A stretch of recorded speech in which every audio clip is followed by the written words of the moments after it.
Eh bien bonjour à tous les amis, on se retrouve pour le débrief de France-Croatie, 4-2. L'équipe de France championne du monde pour 4 ans, l'équipe de France au toit du monde au niveau du football, l'équipe de France sacrée championne du monde pour la deuxième fois de son histoire les gars, la deuxième étoile elle va être là, et le maillot des Bleus avec la deuxième étoile va bien sûr être sur mon épaule, enfin sur mes épaules pardon, dans très peu de temps quand il va sortir. Sur ce les gars, cette vidéo, comme d'habitude, pour ceux qui ont l'habitude de me suivre, je vais commencer par mes trois points, ensuite parler du match, et à la fin, j'aimerais passer un petit message, une petite dédicace pour une personne. Donc, restez bien jusqu'au bout, les amis, c'est important. Voilà. Donc, mes 3 points de cette finale, de ce titre de champion du monde. Mon premier point, c'est Mbappé. Tout simplement, parce que Mbappé a été critiqué l'été dernier, le 31 août, lorsqu'il est prêté au Paris Saint-Germain avec option d'achat. Toutes les mauvaises langues, tous les rageux anti-PSG nous essayaient de nous faire croire et nous vendaient que ça y est, Mbappé allait se casser la gueule, que Mbappé avait foutu sa carrière en l'air en signant au PSG, etc., etc. Eh bien, les amis, 10 mois et demi plus tard, Mbappé, il est sacré champion du monde. Mbappé, il marque en finale de Coupe du Monde, il devient le deuxième plus jeune joueur de l'histoire de la Coupe du Monde à marquer en finale de la Coupe du Monde et à devenir champion du monde derrière Pelé. Eh oui, pas n'importe qui. Alors on compare à des Asensio, il y a même des Marseillais qui veulent nous comparer Thauvin et Mbappé. Mais Mbappé aujourd'hui les gars, il est comparé à Pelé les amis. Donc s'il vous plaît, un peu d'objectivité, un peu de recul. Et Mbappé avec le PSG, c'est 46 matchs. 21 buts, 16 passes décisives, pardon.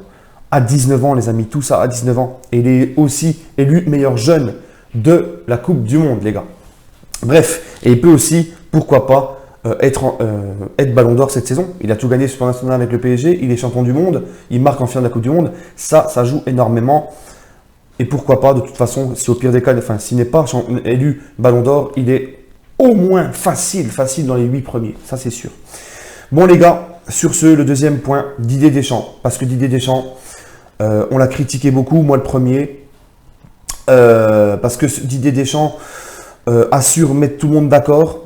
Hein, il a su, c'est propre à lui, c'est son, on va dire, son jeu, entre guillemets, de procéder en contre. Il a su mettre en place une tactique défensive avec son groupe qui n'est pas donnée à tout le monde. Il a su le faire. Il a fait faire à l'équipe de France défendre collectivement, tous ensemble, faire un bloc pour mieux contre-attaquer. C'est comme ça, c'est Dédé. Hein, il a joué comme ça avec Marseille, il a joué comme ça partout où il est passé. Et il a été un grand joueur de foot. Il a remporté la Coupe du Monde avec les Bleus. Il la remporte en tant que sélectionneur. C'est le 3e à le faire. D'ailleurs, Zagallo qui a remporté 2 Coupes du Monde en tant que joueur et en 70 qui a remporté la Coupe du Monde en tant que sélectionneur avec le Brésil.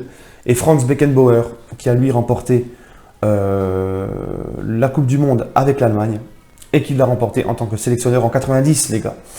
Donc Deschamps est le 3e mec sur Terre à faire ça. Gagner une Coupe du Monde en tant que joueur et en tant que sélectionneur. Même Zizou ne l'a pas fait. Zizou qui gagne tout et tout à chaque fois qu'il passe partout.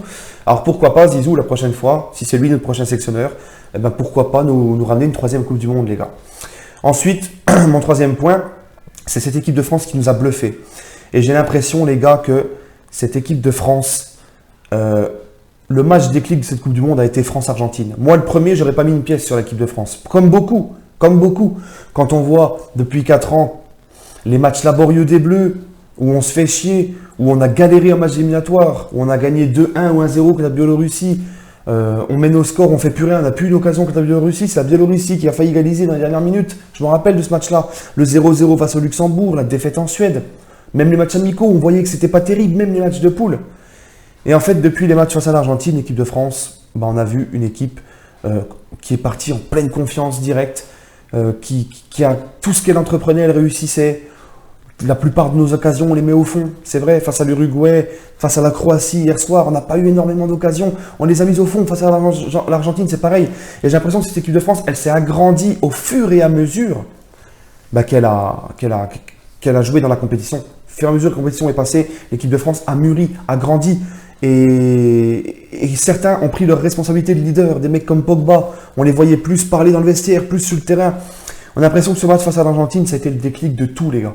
D'ailleurs, il y a un très bon reportage dans les coulisses des Bleus demain soir, donc mardi soir sur TF1 à 21 h C'est un peu comme les yeux dans les bleus en 98, c'est la même chose. Sur TF1 à 21h, je vous conseille vraiment de le regarder. Je pense qu'on va se régaler et découvrir beaucoup de choses. Notamment certains joueurs qui ont pris leurs responsabilités et qui sont devenus des vrais leaders, sur et en dehors du terrain. Ensuite, les gars, donc la composition de l'équipe. Lloris dans les cages, Varane, Umtiti en défense centrale, Pavard, Hernandez en latéraux, Kanté et Pogba au milieu de terrain, Matuidi, Mbappé en ailier, Giroud en pointe, Griezmann en 10. Donc ce match, les gars, on va pas se mentir, la Croatie a nettement la possession. On attend la Croatie pour mieux contrer. On a laissé le ballon à cette équipe croate qui, croyez-moi, dans l'envie, dans le physique et dans la possession, a été, on va dire, quand même un poil au-dessus de nous. Je vois des actions françaises, dès qu'on a la balle, on a 3 Croates au pressing, sous porteur du ballon. Dès qu'ils perdent la balle, ils récupéraient vite le ballon, c'était incroyable. Et on a marqué quasiment sur nos 4 seules occasions. D'ailleurs, on marque sur coup de pied arrêté le premier but. Hein, on marque sur coup de pied arrêté. Ça a été un peu la force des Bleus ces derniers temps. Et ensuite, on marque le deuxième but de Pogba sur une contre-attaque qui a enfin fonctionné. Et après, ça a été vite le 4e but d'Mbappé. Hein. La Croatie devait se découvrir, elle défendait un peu moins. Voilà. Donc ensuite, la Croatie avait égalisé par Perisic à son meilleur moment. Et là, croyez-moi, quand la Croatie égalise, quand je voyais la Croatie, comment elle était au-dessus de nous quand même, j'étais pas confiant du tout. Mais on a su maîtriser. Lloris a sorti des bonnes parades, même s'il fait sa boulette. On ne peut pas en vouloir à Lloris parce que les amis, il a fait un gros mondial, Hugo Lloris. Et parmi ceux qui ont fait des gros mondials, j'ai évoqué Mbappé. J'ai envie de dire toute l'équipe de France, même si Giroud a été un poil en dessous. Giroud a loupé beaucoup de contrôles, beaucoup d'occasions, il n'a pas marqué. Alors oui, il a pesé sur la défense, il est revenu défendre. Mais bon, on est quand même champion du monde avec Giroud. On est quasiment champion du monde à 10,5 presque. Mais bon, voilà, bref, on ne va pas tirer sur tout le monde. Tout le monde a fait sa part de boulot, tout le monde a été exceptionnel. Mais franchement, les gars, les 2 latéraux, les révélations, Pavard et Hernandez, mais aussi Varane. Varane, tout le monde se moquait de lui. Tout le monde disait que sans Ramos, Varane, il était fébrile, il était nul. Ben là, il a fait fermer sa bouche à tout le monde. Il a été énorme, Varane. Il a été énorme tout au long de cette Coupe du Monde, les gars. Il a montré que c'était un patron. Hein? Donc voilà, les gars, on est champion du monde pour la 2e fois. Il faut profiter, il faut kiffer. Hier soir, c'était la fête dans toute ma ville. Moi, je suis de Dijon. C'était la fête dans toute la ville. Et c'était partout, dans toutes les villes de France. Où on voit la France réunie autour de cette équipe de France. Et ça, c'était beau à voir parce que beaucoup de gens maintenant en France, les gens ils tirent la gueule. Beaucoup sont avec les divergences politiques, les différentes cultures, les différentes religions. Et tout le monde était réuni ce soir.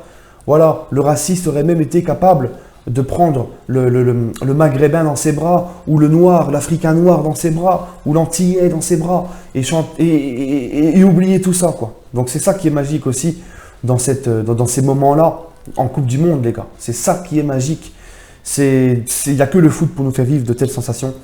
Profitez, j'aurais voulu que ce soit comme ça pendant une semaine, tellement que c'est beau, parce que franchement, c'est peut-être la dernière fois de notre vie qu'on va vivre l'équipe de France championne du monde. C'est pas tous les 4 ans que tu es champion du monde. C'est seulement notre 2e fois depuis la première Coupe du Monde, en 1930 ou 34, je sais plus. Hein, c'est énorme. Voilà les gars. Et j'aurais donc un petit message particulier à Maxime. Maxime qui est un supporter acharné du Paris Saint-Germain, qui était un grand supporter du Paris Saint-Germain. Voilà, Maxime est décédé à l'âge de 25 ans il y a 9 mois. J'avais promis à sa maman que je ferais une petite dédicace pour lui. J'ai une petite pensée pour lui, tout particulièrement à sa maman qui est encore là. Voilà, donc je vais vous donner son Twitter sur le lien de la vidéo. N'hésitez pas à aller follow sa maman qui est une grande supportrice du PSG également et à lui lancer des petits messages en MP, des petits messages de soutien. Ça ne lui rendra pas son fils, c'est sûr, mais ça fait toujours du bien pour une maman de recevoir du soutien de beaucoup de gens. Pour ma part, cette vidéo-là, elle est pour lui. J'ai une petite pensée pour lui, quoi. Enfin, pour sa maman. Hein. Lui, malheureusement, il ne reviendra pas. Maintenant, il n'est plus ici. Il aurait aimé voir cette équipe de France remporter cette Coupe du Monde. Et voilà, quoi. Et des grandes choses qui nous attendent encore. J'en suis persuadé que le PSG, il aurait aimé aussi les vivre. Donc, cette vidéo-là, c'est pour sa maman. Et une grosse pensée pour lui, à sa famille. Maxime, 25 ans, donc il nous a quittés il y a 9 mois, les gars. Donc n'hésitez pas à aller parler à sa maman. Je vous laisserai son Twitter, son compte Twitter en bas dans la biographie de la description de la vidéo. Voilà les amis, on est champion du monde. Et n'oubliez pas, je serai en direct ce soir à 18h30, spécial direct spécial champion du monde. Sur ce les amis, je vous souhaite une agréable soirée, enfin une agréable fin de journée, pardon, et allez Paris, allez les Bleus et allez à ce soir sur mon live pour ceux qui peuvent être là.